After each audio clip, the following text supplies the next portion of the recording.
मुझे फांसी लगे तो तू आना मत। क्यों? तू मुझे फांसी पर लटका हुआ देखेगी तो रोएगी।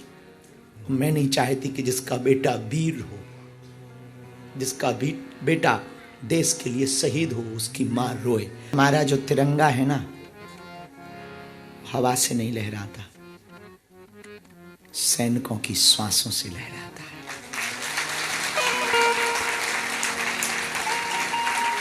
उस तिरंगा को लहराते हुए देखने के लिए कई वीरों ने हंसते हंसते प्राणों को दिया, फांसी पर झूल गए।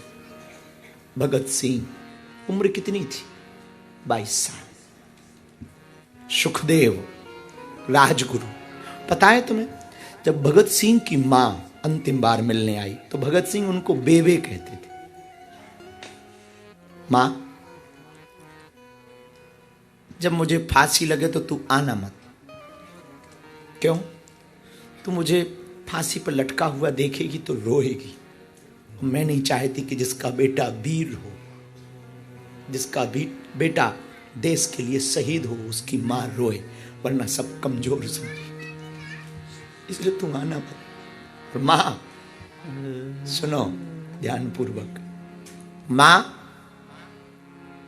जिसके दिल में भारत माता के लिए प्यार दिखे, भारत के लिए, तिरंगा के लिए समर्पण दिखे, समझना वो तेरा ही बेटा है। तो अपने भगत सिंह को पाना। हम लोग छोटे से प्रदेशों के बॉर्डर में बट गए, कभी साउथ के नाम पर बट गए, कभी नॉर्थ के नाम पर बट गए, कभी गुजरात के नाम पर बटे, कभी बिहार के नाम पर बटे। जब भी भारत में रहो तो ठीक है, भारत में गुजराती, बिहारी, पंजाबी, मध्य प्रदेशी या साउथ इंडियन बनकर रहो, पर भारत से बाहर जिन देशों में रहते हैं भारतीय, New Zealand, Australia, Canada, Nepal, Bhutan, पश्चिम देश, जहां जहां, वहां सिर्फ भारतीय बनकर के रहना। तुम्हारे पूर्वजों ने अपने देश को आजाद कराने के लिए लड़ाइयां लड़ी, प्राण त्यागे। उनको बड़ा दुख होगा यदि तुम भारत का अपमान देखोगे, बहुत दुख होगा। सबसे ज्यादा तुम्हारे पूर्वज दुखी होंगे। और एक बात बोले मेरे पागलों, 2-3 वर्ष में, वैसे तो तुम्हारा व्यर्थ पैसा हॉलीडे के नाम पर तुम खर्च कर ही देते ना, एंजॉय के नाम पर, कभी भारत आने के नाम पर भी खर्च कर दिया करो। पता है हमारा सपना क्या है? पता है क्या है? हमारा सपना है कि जैसे तुम यहां का पीआर लेने के लिए पागल हो ना, हमारा सपना है हमारा देश इतना उन्नत हो कि हमारे देश की पीआर लेने के लिए विदेशी पागल।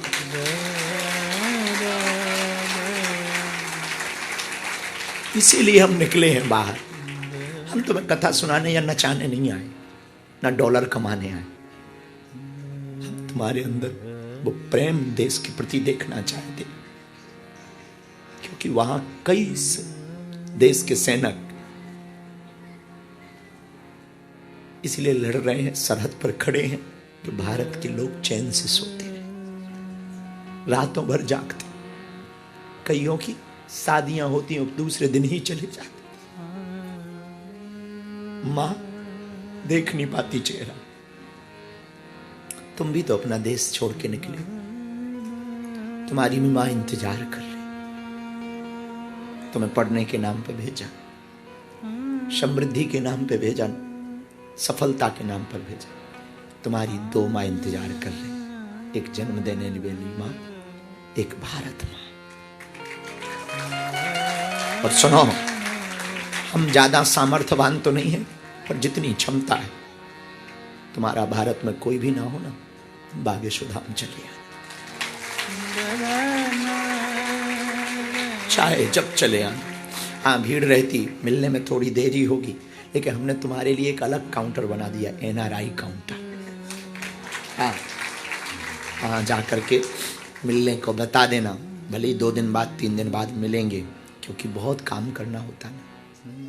हजारों लोग वहां रोते हुए खड़े रहते किसी को बच्चे की दिक्कत, किसी को शरीर की पीड़ा, और हम सिर्फ इसीलिए दरबार नहीं लगाते कि हमें चमत्कार दिखाना है, हिंदू दूसरे धर्म में ना चला जाए, इसलिए दरबार लगाते हैं। हम बेटियों की शादी करा करके, आप ही बताओ हमें क्या फायदा, कथा करके दिन न रात मेहनत करना, दिन न रात दरबार लगाना, फिर जो चढ़ोतरी मिले वो बेटियों के विवाह में लगा दें, हमें क्या फायदा। सिर्फ इतना फायदा है हम दूसरों के काम आ रहे हैं, भारत के काम आ रहे हैं, ये हमारा फायदा। तुमसे भी प्रार्थना है, ये मंदिरों की लड़ाई बंद करो, एक हो के रहो।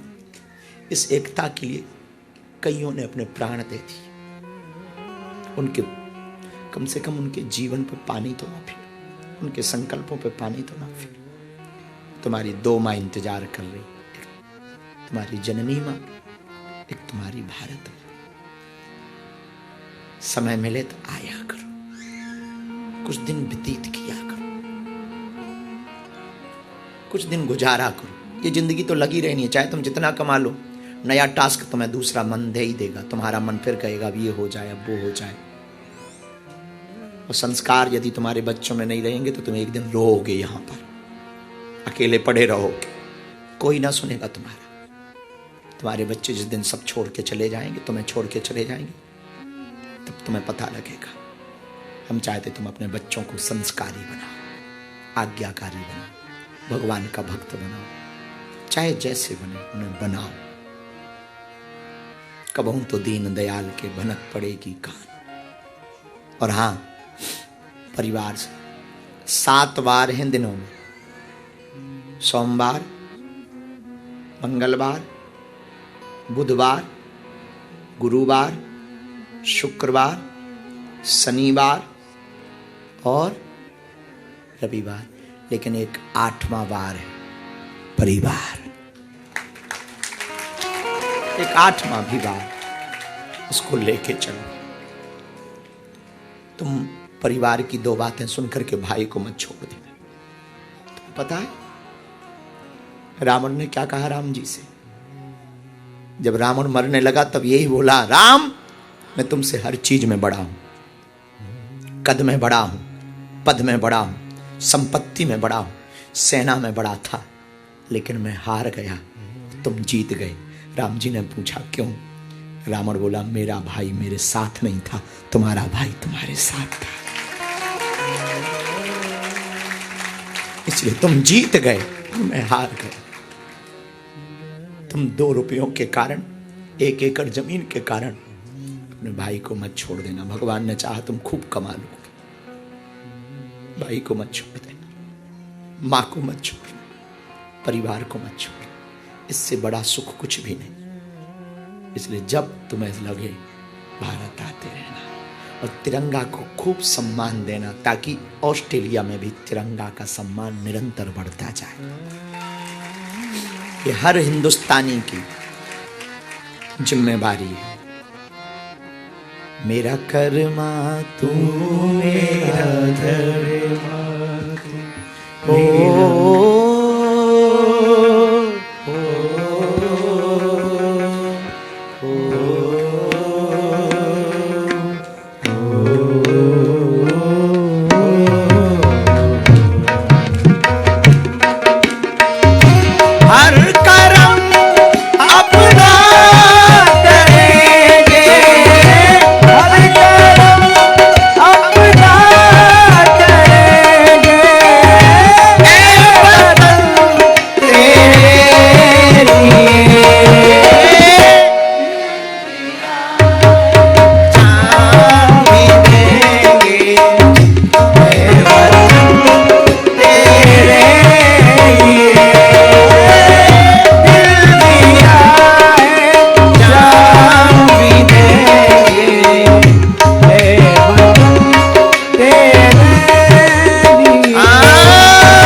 ये कथा हमें विराम करनी होगी, नहीं तो इस भाव से बाहर निकल पाना बहुत मुश्किल है। और राम कथा से राष्ट्र कथा पर आ गए। वंदे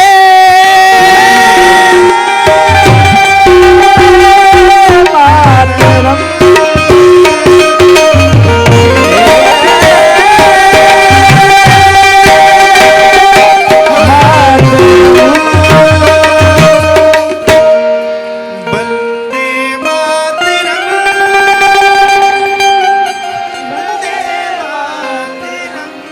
भारत माता की जय। बैठ जाओ। सत श्री अकाल। वाहे गुरु जी दा खालसा, बोले सो निहाल।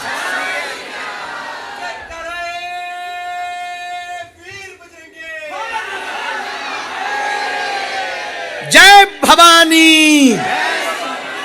भारत से बहुत प्यार करना। तुम्हारे बच्चों का भले ही जन्म यहां हो, उनको यही बताना तुम्हारी जन्मभूमि भारत है।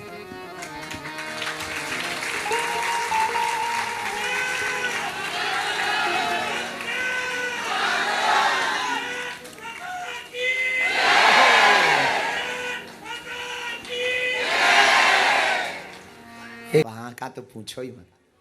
वहां हल्ला में भी अद्भुत है, सो रहे। हाँ ये है कि वहां डॉलर पाउंड नहीं। अच्छा तुसी कहाँ गए हो जी? पटियाला पंजाब। जलवा है, बहुत बढ़िया। कितने साल हो गए ऑस्ट्रेलिया में? बस बहुत दिन हो गए। भारत के नहीं हो फिर तुम? हाँ जी। भारत के नहीं? हाँ जी भारत के। बैठो, भरोसा है तुम भारत के ही हो।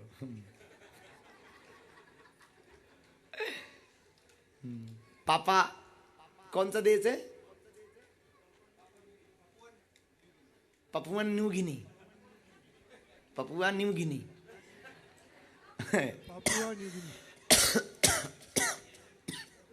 दूसरे देश की हंसी नहीं करते। आजकल हम समझदार हो गए हैं बहुत। अब अपन ऐसा कोई काम ही नहीं बोलते जिससे फंस जाए, पर बोल सब देते हैं, रख दे। अरे एक चीज हम तुम्हें लिख के लाए थे, सुना नहीं पाए। सुनाए था, फिर प्रश्नोत्तरी कर रहे।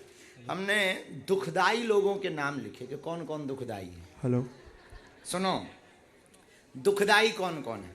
ढोंगी संत, क्रोधी ससुर।